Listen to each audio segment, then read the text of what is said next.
Good afternoon. This is Jason Dean coming up at you for another show here at the Film Fanatic channel. So, yeah, I want to thank a lot of the new people that have been joining this crazy circus that I love to call my love of film. And, a lot of people have been gotten some new subscribers the last week or two, and it's been really cool. And then I've been having a lot of people comment on a lot of these videos.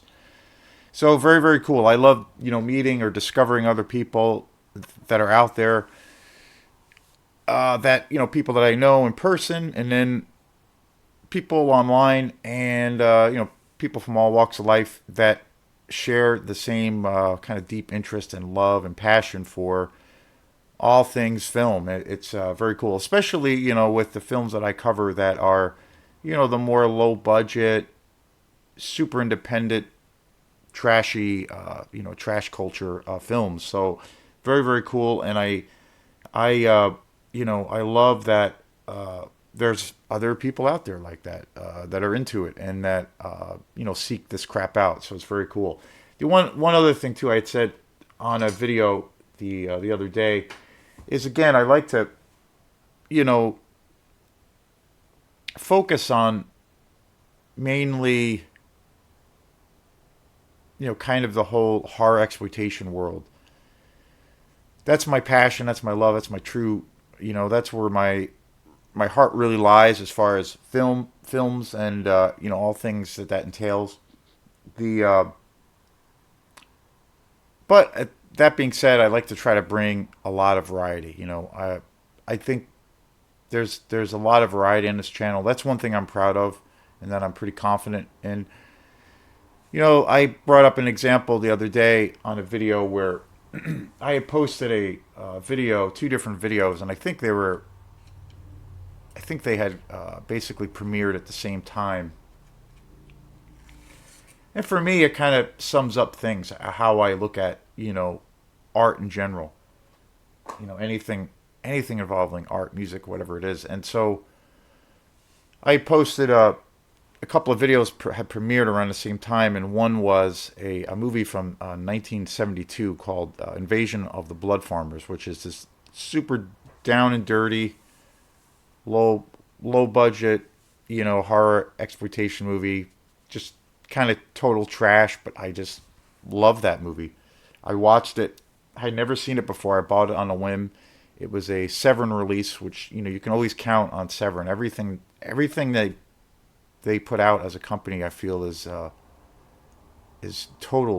gold, like absolute gold. So just awesome. So so I put up a video with that. I think it was set through Premiere, and it premiered around the same time as this other movie. So that was again, a totally crappy, trashy exploitation movie from '72. And then that same day, I also put up a video, and it premiered, of Kevin Costner's latest film that came out in July of this year, Horizon, which is a Western. And, so I was like, oh, that's pretty funny. Like, I didn't think of, you have two movies that are as different,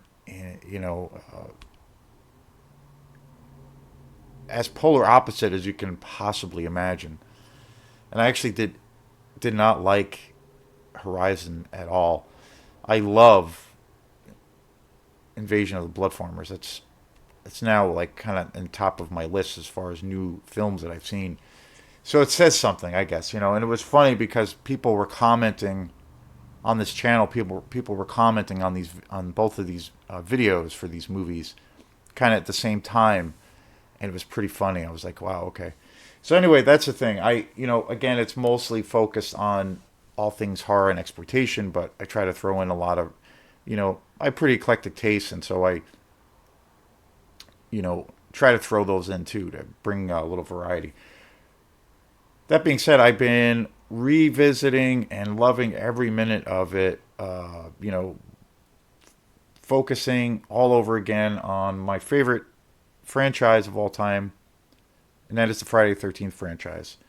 Not only is it my favorite slasher horror franchise, it's also my favorite just in general franchise.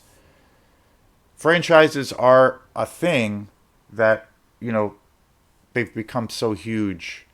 They've always been around, but I think now it seems it seems within the last, 5 to 10 years, it's even a bigger thing, But franchises have been around. I mean, when you think of, well, obviously Friday 13th, those came out in the early 80s. And then you had the Halloween movies. They also came out around the same time. The Godfather franchise, which actually is before any of these movies, even though that's, very different genre. So, they're not any, the whole world of franchises isn't necessarily different. But I do feel there's more now. I think that there tends to be more of a tendency for companies, for a lot of these film companies to put out more,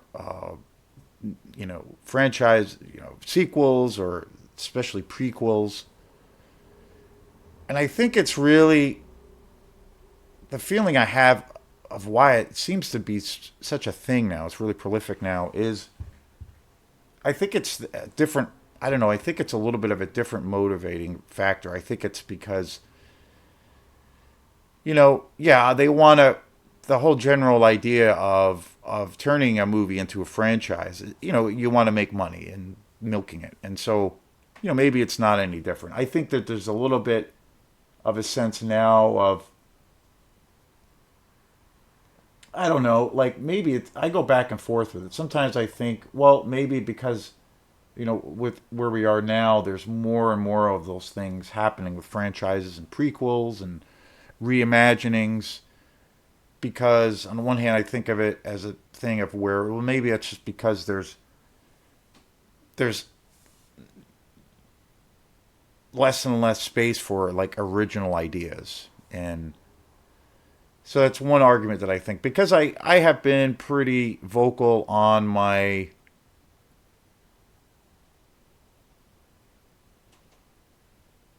feelings on a lot of films that have been coming out, especially going to the theater. And I haven't been going, compared to years ago. I don't go as much because there's a lot. It seems to be so many films that just come out that just make my eyes glaze over. But there's so many films that come out. It's just insane. But then I think, well, maybe that's just how it is. I mean, you think of, say for instance, one of my favorite movies of all time, The Creature from the Black Lagoon. Like when that came out, and that movie's a classic. There was, another 100 movies or whatever that came out that same month when that film came out that probably nobody saw, and they were total rip-offs or knockoffs of something else or whatever, and they never saw the light of day.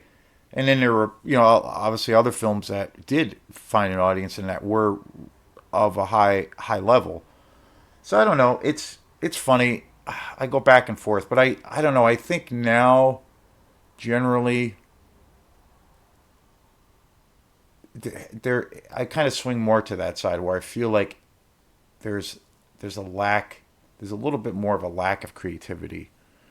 It's and it's a complicated thing because in hindsight, I think like I'm thinking about doing a show where I'm going to talk about my top favorite horror movies of 2024, and I haven't really done top tier lists or best of lists. I've never actually done that for this channel. I've done lists on some of my favorite films, and also I did a big show on my favorite exploitation movies, horror exploitation movies. Done a show on my favorite movie of all time, The Godfather. So I have done that, and I am planning on still doing a show of where I'm going to talk about the movies I saw this year that I really loved for 2024, movies I saw mostly in the theater. And when I was thinking about that idea, I'm like, wait, there's been some really good horror movies that have come out this year. So it's, it kind of goes back and forth.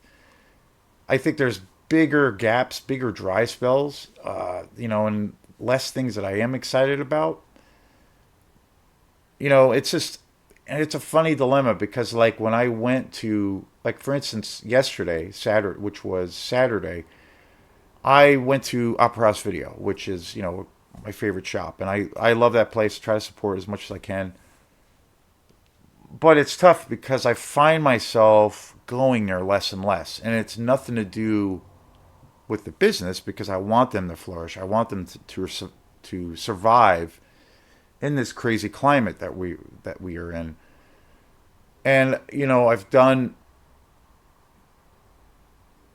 lots of things to try to help promote them, and I'm friends with Dennis Howard, the owner. But I do find myself going there less and less. And I often think, why is that? Because I used to, back a few years ago, I would go there, every weekend. It would be a regular thing. I go there every Friday or Saturday. They used to be open on Sundays, and I would go there and, rent a shit ton of movies, and I'd have the movies all weekend, and then also the week, and I would just, veg out and enjoy all these movies, and I would see all of these great films. And I don't do that anymore. Now it's like I still go there, but it's like I only go now, like sometimes I don't go there for months. It's weird. And I often think, why is that the case? And I think one of the biggest things for me is I buy a lot more movies. I've been buying a tons of movies this past year, and the last 2 years. Like, my habits have changed where I buy a lot more movies. So I go to Goodwill, to the various Goodwills, mostly the Goodwill in Rockland, or in my travels I'll find a movie somewhere. And obviously I go to Bull Moose a lot. So I end up buying a lot of movies, and then I end up having a shit ton of movies to watch that I want to get through. So, and then I do the videos on them usually. So that's a big thing. That's a big shift for me, a big change. So as far as movies and content for me to watch and to be entertained by, for me there's no shortage of that. But the other thing is like, I went into Opera House Video the other day, and I find it happens to me all the time, is the actual content of newer things that are coming out just doesn't interest me. It just feels like there's so many things that have come out that are just kind of bland and nothing that really jumps out. But then you have films, that being said, then you have films like Maxine and Longlegs, or In a Violent Nature, films that have come out this year that I've really loved. The Substance, incredible. So it's a funny thing, but I definitely feel that it's harder now. I think it's in a tougher place. I think quality overall has gone down. There's less. So, but anyway, that could be another show, a whole nother show.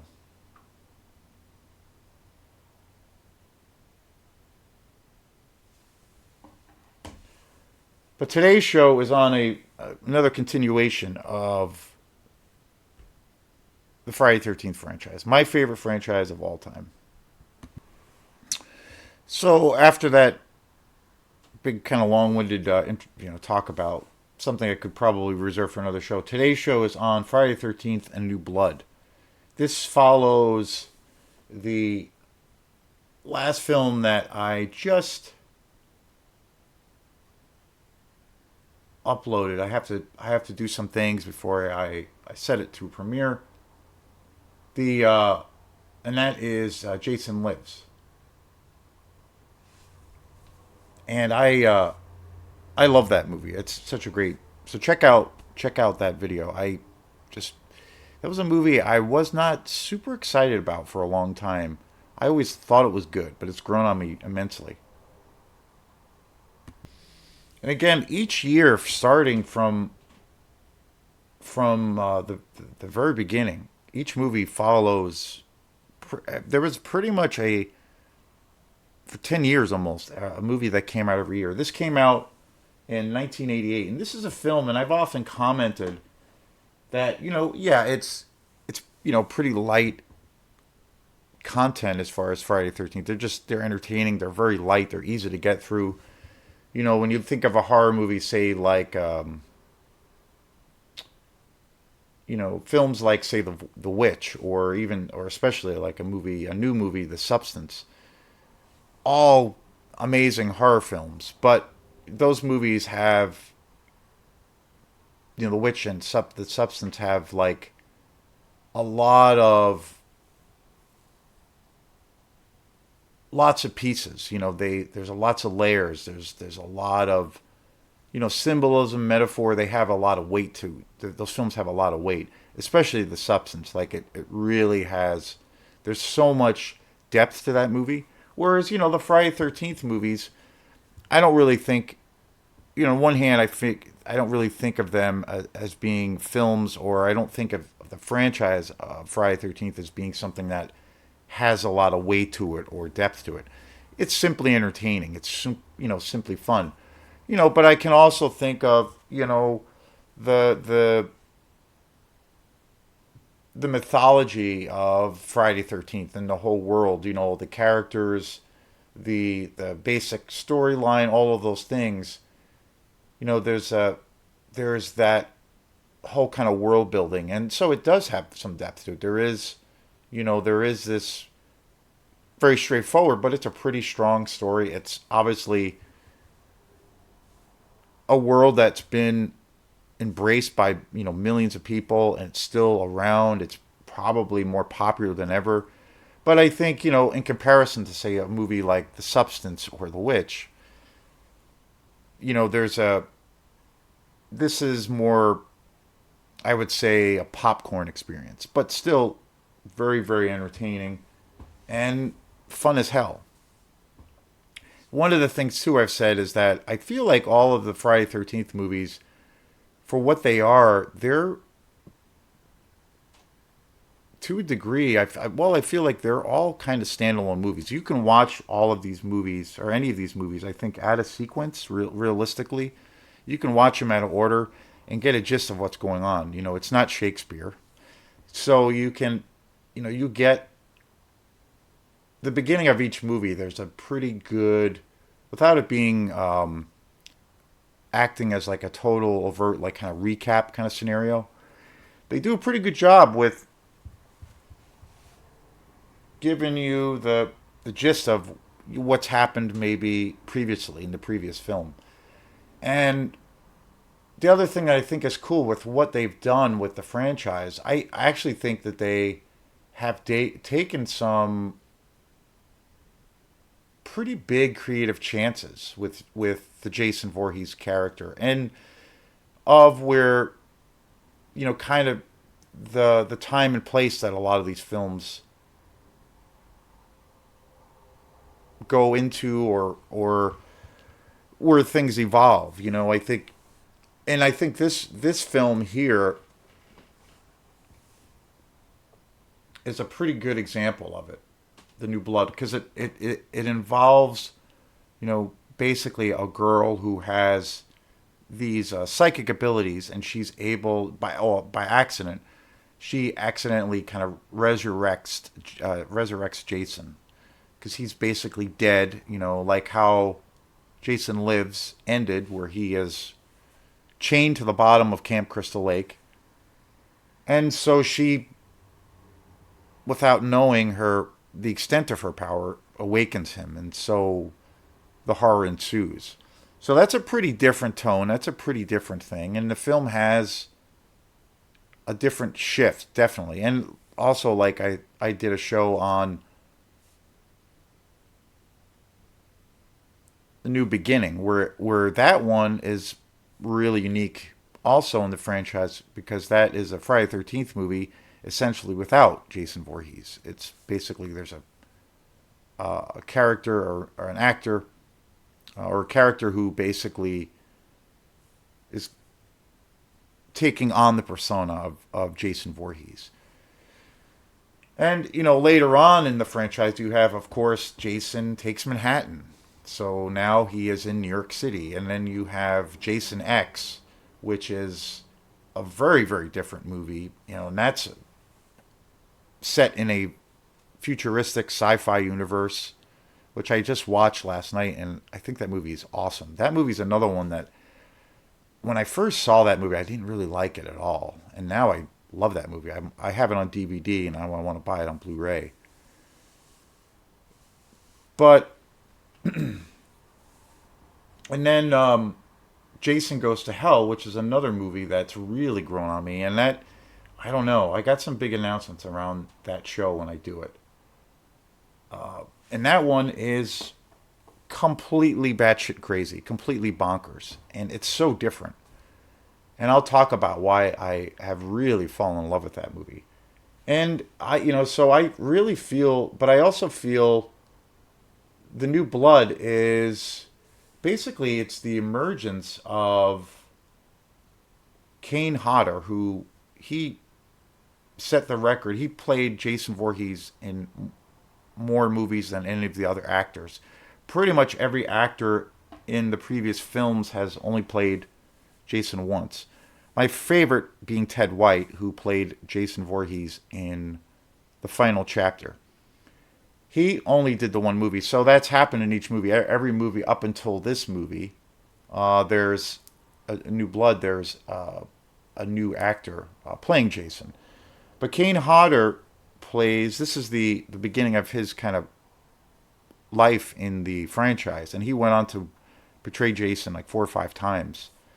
So, and he's kind of become the face of Friday 13th. He's very active, goes to all the conventions. He's very, has a really good rapport with his fans. I watched a documentary about him the other night, which I had heard about, To Hell and Back, which I was kind of blown away by some of it. The documentary itself is, the story is like unbelievable. The documentary itself is a little bit, I think it's a little bit redundant or overly dramatic. The story itself is so riveting and surprising. It gave me a whole new refound respect and like empathy throughout him. So the movie itself is a little bit too long, but I was never a huge Kane Hodder fan, in all honesty. I always liked him, of course, in these movies, starting with this one. But I've always been a Ted White guy. But I have to say, after getting through all of these movies with Kane Hodder as Jason, I have a new respect for him, and he's kind of the shit. He's kind of badass. So yeah, I can't recommend this movie enough. It's really great, and again, it's a really big shift in the franchise. It introduces some very new things, some pretty fresh ideas for what it is. Friday 13th, The New Blood from 1988. It was a great year. So thanks again, and we will see you next time. Peace.